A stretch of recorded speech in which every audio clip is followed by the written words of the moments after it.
Good afternoon, everyone.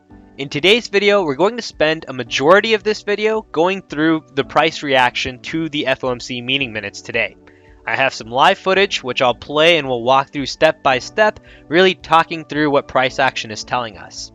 Now, the whole idea of doing this is to try and build, or rather improve, our model that we have, which really takes into account past FOMC events along with new data points to really get better at understanding what do we expect to happen anytime we have one of these meeting minutes. I'll leave links to past videos where you can compare similar live footage with candles so that you can essentially see how is price action setting up then compared to now. Now, a quick little summary in terms of the model we've built so far. It really comprises of, I think, a three-part move that I think we're used to seeing. As price heads into the event, this is usually 11 a.m. Pacific. After that is when that first move kicks in, which is a very steep initial move or a reaction, a knee-jerk reaction you could call it, and I think typically driven by algos. After that, we have a sharp rejection of that level, usually making lower lows before price finds some footing. We have a halfway sort of recovery, and this is where I draw a line out in the sand. Price at this point, I think, determines, and that's where the model I don't really think has any projection abilities there. This is where, does price continue rallying, building upon this bullish trend, or do we break below, continuing this bearish move, which we saw happen just a few meeting minutes ago as well in terms of events. So now let's move on to today's meeting minutes and cycle through what happens. Now, before I go into a chart of starting pre the event, if we take a look at how price shapes up, the end takeaway, or the giveaway rather, is price ended up breaking outside of our doomsday conservative models in all four major index markets. So that gives you an idea of the level of volatility we saw today. In layman's terms, it was very high volatility as this post-FOMC reaction, more than we're even used to typically see. However, in there, we still did have a trade setup, which is what I find somewhat interesting and I think useful as the key takeaway from today's video. It's trying to narrow down, focus in on these high volatility events where you have catalysts and how to take advantage of those with moves where I think you're a little bit calmer and you have time to react to price giving you the volatility that it is. Now for that, let's switch to the live footage here, and I'll just cycle through this, clicking through, taking you through I think each journey of price action. So we start here before the meeting minutes come out. That's at 11 a.m. Pacific, and this is price as we head into that new hour. Now, as we go in, you'll see that first part of the move kick in, which is the initial reaction. You'll see these large green candles as soon as the minutes come out. Whoops, right here. So we have the initial reaction across the board in all four major index markets. Now, after that, we said we were expecting a downside move, a rejection of those levels, where we break even below these lows right here. So we want to see a deeper downside move. Now, if we take a look to see what happens here, we have a sharp red rejection candle, continues building upon that. That red candle also takes us out of the scalper volatility box models, which you can see right here in the three major index markets outside of the Russell. So now if I zoom in, you'll see this a little bit cleaner right here off of now the aggressive volatility box models in the three major index markets, the S&P, the Dow, and the NASDAQ. And on the Russell, we're still on the scalper.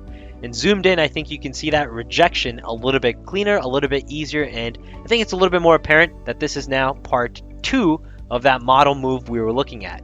Now, in this case, as price action falls, it's falling into our volatility box levels. In this case, the aggressive volatility box for these three index markets, and in the case of the scalper, we're already inside of our levels.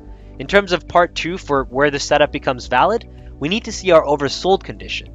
That's what completes the fade setup for us, and the oversold condition looks like these green arrows on at least a 1-minute time frame chart, which I think a 1-minute time frame is fair when you're trying to trade some of these high volatility events. Now, if I keep cycling through here, you'll see that price continues to keep digging deeper. In the case of the Russell, we break outside of the scalper, so this is now our sign to adjust and adapt to volatility. Scalper didn't really hold price action, so we go to the aggressive inside of the Russell.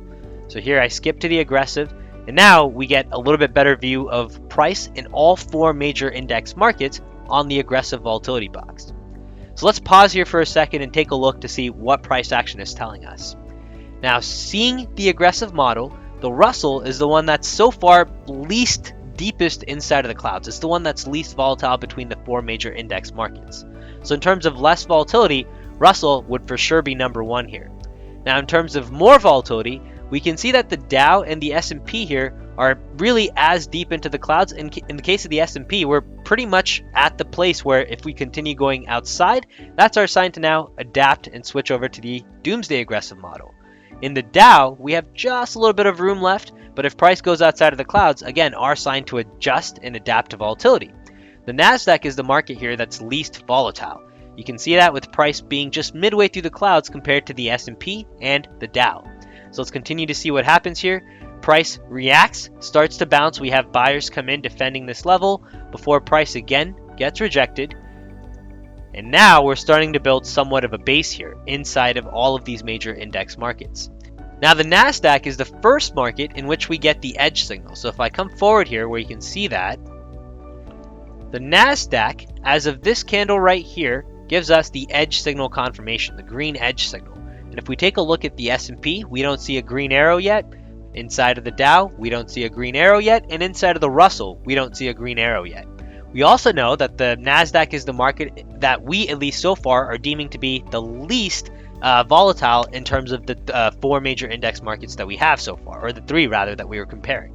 So Nasdaq, first one to essentially set up and meet our rules, and we're looking for an entry at the sign entry line.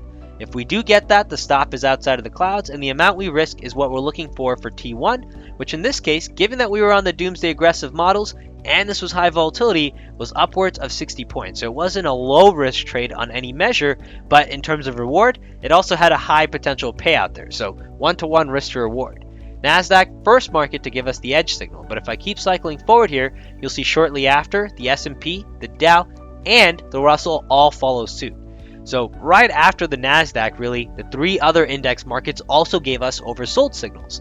So in all three of those markets now, same idea. We're looking for an entry better than the sign line, which the Russell we already have. In the case of the Dow and the S&P, we're still looking for price to pull back just a little bit to those sign entry lines. Now we do get that pullback. We get a deeper correction a little bit here before price reacts.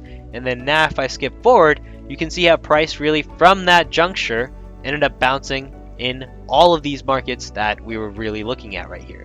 That's how the FOMC volatility played out, where this type of entry doesn't usually happen, this base. Usually what I think we're used to seeing is while we have the same idea, this reaction has been something more like a V as opposed to any kind of a buildup here for 1, 2, 3, 4, 5, 6, and 7 minutes in the case of the Nasdaq. So a little bit unique, a little bit different there. Now price action here got a little bit more interesting because towards the end of the day, if I show you the next recording, we had price action now start to really off of that rally fairly substantially, where we're now breaking the upside of our clouds, and we're even looking at here the doomsday conservative clouds where the S&P already breaks outside of the doomsday conservative. So this gives you an idea of just how much bullish strength there was right here. Inside of the Dow, we're getting fairly close and we do end up breaking outside of the doomsday conservative. And same thing inside of the Nasdaq here. As soon as I fast forward just a little bit here, a few minutes into this video, you'll see just how strong that rally was. So for all of our entries in terms of that first initial edge signal, that was this move right here, where you had first the initial reaction. In the case of the Russell, that ended up going outside of the clouds as well before hitting even that T1. But in the other markets, you had a nicer first move. Before then, you had this massive second rally after having this dip down lower. So definitely a little tricky price action in the sense that we made lower lows, I think taking out all stops, anyone who was essentially long with the stop below this level, before then ripping higher. So hopefully this video in terms of capturing how price action moved for the FOMC event, along with post the FOMC event as well, where in that final hour we rally some more, gives you yet another data point in terms of FOMC meeting minutes live footage to build up future databases in your head for how to trade the next event. All right, good luck everyone. Hope you found this video useful, and I'll see you in the next update. Take care.